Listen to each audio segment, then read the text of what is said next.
All right, welcome back.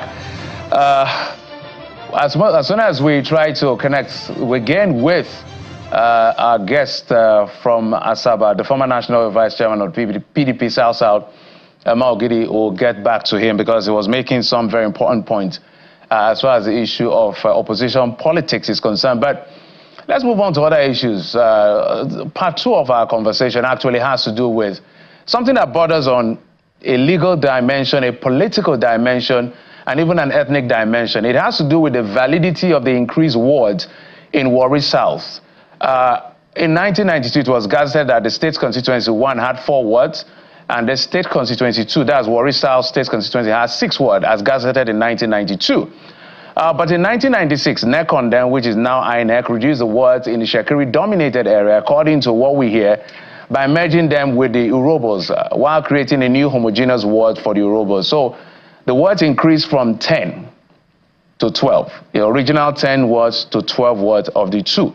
Now, a situation the Shekiri is considered as gerrymandering, which is more like reducing, their composition in a way that is unconstitutional for them in their view. So they talk about the Ubeji as a ward and Obodo as a ward and others. There were 2 big wards that were merged together with other people, and then they formed a particular ward, and they're unhappy. They argue that Ubeji, for instance, could be as big as a local government. Adding it to Obodo and reducing it to 1 ward is unacceptable by them with other people. Now, in 1997, the Shekiri people approached a high court and got an interlocutory order stopping NECON then from gerrymandering. The electoral umpire went ahead with the decision. In their view, they feel that the electoral umpire did not obey the court's order. So in 2003, the pro-Shekiri group got a judgment on substantive case declaring that gerrymandering or balkanization, as they call it, illegal, null and void. But INEC appealed that without setting aside the decision earlier put up and continued what they considered that gerrymandering. So an affidavit was signed, and there were INEC had said then that they had complied with the decision of the court to go back to the original 10 wards. So you need to follow the story carefully. So there were 10 wards, it increased to 12. The Shekiri people disagreed because they feel they were unfairly treated. And then there was an appeal at some point, and which was, INEC actually appealed that particular case, and they dismissed that case. After the Shekiri people won that case, then Shekiri people began what they call the contempt proceeding. But it's a gamut of issue. There's another issue that has to do with delineation and delimiting from a Supreme Court judgment in 2022. So it's a gamut of issue that we want to make sense out of today on the program. So the big argument, if I want to paraphrase all that is said, is the fact that the Shekiri people are saying, no longer 12 wards. We don't want the 12 wards in the 2 constituency. We want it back to 10. Because in your increasing it to 12 wards, we were cheated. The big size of our area was destroyed or was reduced. So we don't agree. And now INEC wants to start the process of delimiting and delineation, which basically means boundary, positioning and precision and all of that. So we're going to make sense of the situation. We're being joined in the program by Mr. Eric Omara, who is a legal practitioner. Mr. Eric Omara, thank you so much for coming on the program. Thank you so much for having me. It's my pleasure to be here. All right, so I had stated the bit I can, the position of the Shekiri people. I'm sure you heard what I said, but I want to hear from you, what is the true position of things from your end? I understand, I think you're representing the Jaw people. Well, thank you so much for having me here. I think the emphasis of your intro is now academic. I say so because of the present state of affairs. Part of your intro may be right, but part of it is not correct. First, the Shekiri people as an ethnic group didn't go to court in a representative capacity. The case you referred to was instituted by Joseph Otumara, who was chairman of the Warri South local government area at that time, with some councillors in their personal capacity and in respect of the positions they were occupying, because they felt that the review that was done by NECON or INEC at that time would affect their position. So that led to the dispute over whether Warri South should be a 12-ward or 10-ward. And essentially what the court said was that the review was not done within the ambit of the law, in that INEC ought to have waited for 10 years between when the 10 wards were created up to, till the time 12 wards were created. So that was a controversy. But the narrative from INEC, which I've read, is that they have complied with it, in that that period that the court said they ought to have waited before creating the 12 wards had elapsed. But what is more significant now is that all those conversations have been overtaken by events. Why do I say so? On the 2nd day of December 2022, the Supreme Court of Nigeria, the highest court in the land, in a case instituted by Honorable Judge Timinimi, a former Commissioner for Water Resources Development in Delta State, himself and 9 other Ijaw people, on behalf of themselves and the Ijaw people of Warri South, Warri Southwest, and Warri North, approached the Federal High Court in 2011 to say that, look, the delineation of electoral wards and units in the 3 Warri local government areas was not done according to law, in the sense that the basic principle that underpins the delineation of wards and units is that, first and foremost, is population. There must be physical human beings. There must be structures. You cannot just create wards that do not exist. The case essentially before the Federal High Court Asaba was that there exist wards and units that are fictitious, that don't exist in some parts of the Warri Federal constituency. The case moved from the Federal High Court to the Court of Appeal Benin, then up to the Supreme Court. Then on the 2nd day of December, the Supreme Court said, yes, the case of the Ijaw people through their representatives has merit. So the court ordered that INEC should go back and carry out fresh delineation of electoral wards and units in Warri South, Warri Southwest, and Warri North. The implication of that judgment is that the conversation as to whether there are 10 wards in Warri South or there are 12 wards is now academic, because the Supreme Court has said, go back to square one. Start everything that you had before no longer exists. You are now going to start from square one.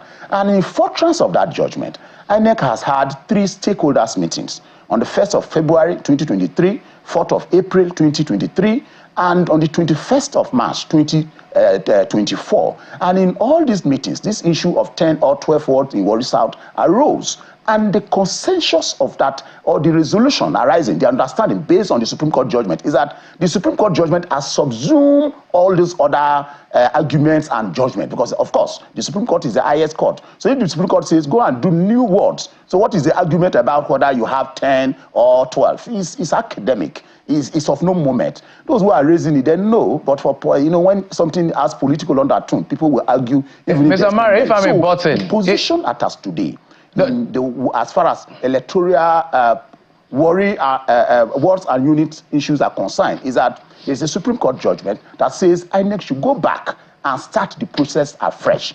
So INEC is in the process of doing that exercise, to the best of my knowledge, and in our stakeholders meetings, everybody had the understanding and left without any contest that the question of 10 or 11 wards in Warri South is now academic. If you feel that, for example, you were saying there's an argument that places like Obodo, Madino ought to be wards of their own, there's no problem. When the INEC team arrive, take them to those places, show them the evidence on ground, because in the past wards were created from offices, but now INEC has to go to the ground to ascertain what is on the ground based on the facts before wards will be created. So I don't think that that the question of 10 or 12 ward is still an issue. It's no longer an issue. It's not academic. What is Mr. Murray, your position is that just a minute, Mr. Murray.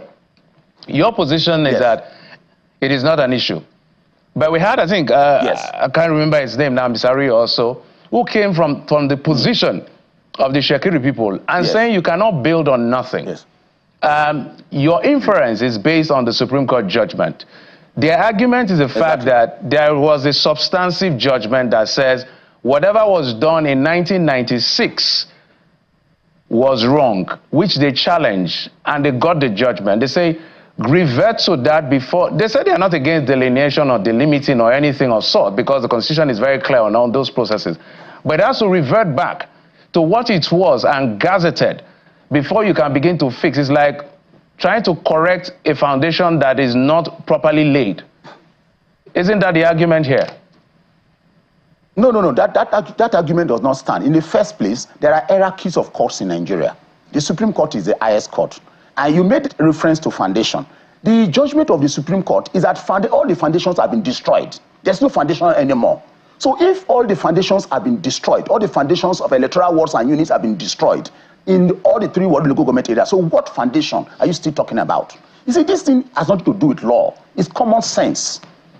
Supreme Court said, go and do it fresh. The synonym for fresh is new. Go and build new foundation. So the question of whether you have a foundation that is 12 block or 10 block no longer arise, because the Supreme Court said, go and start it. All of them has been destroyed. So it's a common, sensical argument. It has nothing to do with law. It's something that even the man Mr. Omari, without holding, my apologies, Mr. Omari, without holding brief for them, because I heard the gentleman make that argument. He said these are 2 separate issues. We should not bungle them together. And you know how it is when there is a substantive judgment. For you not to respect that judgment, you have to set aside. Did the Supreme Court, in your case, make a specific pronouncement concerning that particular judgment that it got in 2003? You see, this is an... No, I'm just asking a question of law, not an assumption of inference. Listen. Hold on. What I'm telling you is this. The Supreme Court is the highest court in the land. The Supreme Court has said, for example, that, look, Nigeria, you don't have states anymore. You don't have states. All the 36 states are no longer existing. Go and create new states. Assuming, I'm just giving an example. In that kind of situation, will anybody now still come and say, oh, somebody said that my state is supposed to have 10 local government areas, or have this zone is supposed to have 3, this zone is supposed to have 4. No. Assuming, even without considering, assuming that there is even a conflict between the Supreme Court judgment and the Federal High Court judgment, which one will prevail? It's the Supreme Court judgment. But yet, it's not even a case of conflict. It's a case of the practical implication of the Supreme Court judgment. The practical implication is that everything is starting from ground zero. So if everything is starting from ground zero, the argument as to whether you have 10 or 12 is just diversionary. They know that. This issue was presented in all the 3 stakeholders meetings that I've mentioned, and it was expressly agreed that, look, the Supreme Court judgment has subsumed every other existing judgment as far as electoral wards and polling units in the Warri federal constituency is concerned, because INEC is starting from ground zero. So why are you talking about 10 or 12 when you are starting from ground zero? So it's academic, they know. But you see, when an issue has political undertone, people can bring all sorts of arguments. Diversionary arguments, sometimes ridiculous arguments. That's what you are hearing. All right, let's contextualize, Mr. Omari. If I'm a button, sir, let's contextualize, because not everybody is from Warri or Warri South. So I try to make carry everybody along for general reference, which is why I try to lay that foundation. Then you're putting up your argument here.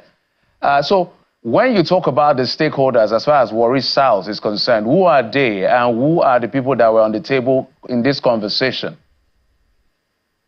Okay, the meeting that was called by INEC comprises all the 3 Warri local government areas. And in that meeting, the 3 ethnic groups constitute the 3 Warri local government areas: the Jones, the Chekris, and the Robos. And all these ethnic groups were represented. Now, in the last stakeholders meeting, INEC went further to invite youth leaders, women leaders, and traditional rulers.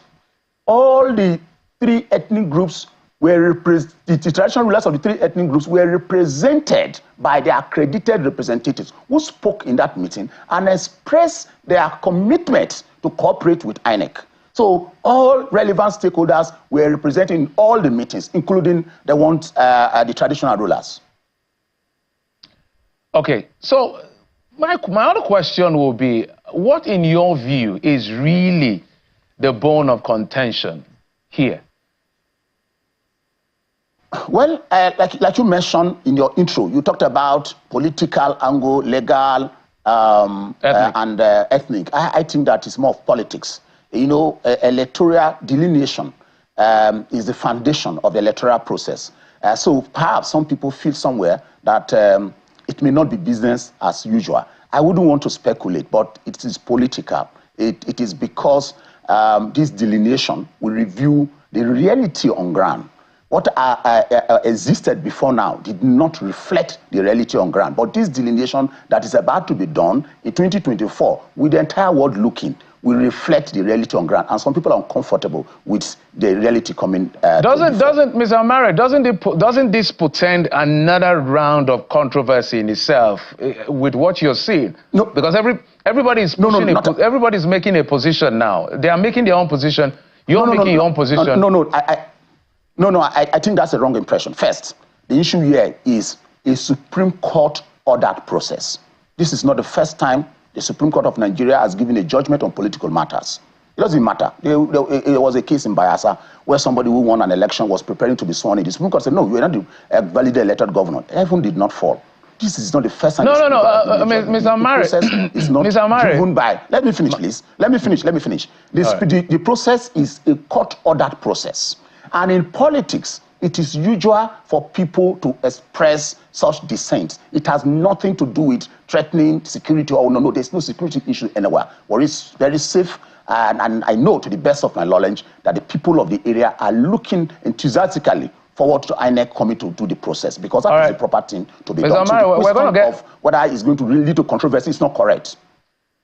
Well, that's your position. I must maintain that is your position. I don't. The other parties are not here. I live and work. Just hold on. So the other parties are not here. People will come and say all sorts of things just to create artificial tension. There's no tension anywhere. No, the reason. Hold on, Mr. Amare. Mr. Amare, can you hold on? Just hold on. The reason we're having this conversation is because when it has to do with delimiting, delineation, boundary issues, and all of this allotment, they are very critical issues, because under it, we're talking about numbers, representation, resource control, and all of that, allocation that come through, so you can see all of that. Although you're brothers, but these things happen. So before I bring in my other guests on the program, what will be equity and fairness in your view in this process? Okay, thank you so much for that question. That question is critical. Now, some people are protesting. The question is, why are they really protesting?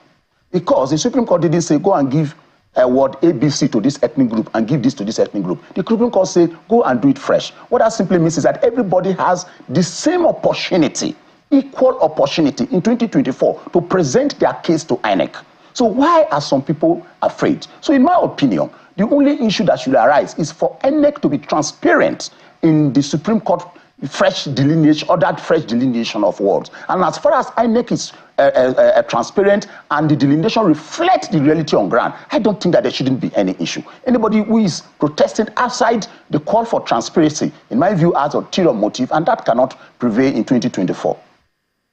All right, let's bring in the Deputy Director of ICT in INEC, Mr. Lawrence Bayode. He joins us from via Zoom. Mr. Bayode, thank you so much for coming on the program. Thank you so much for having me.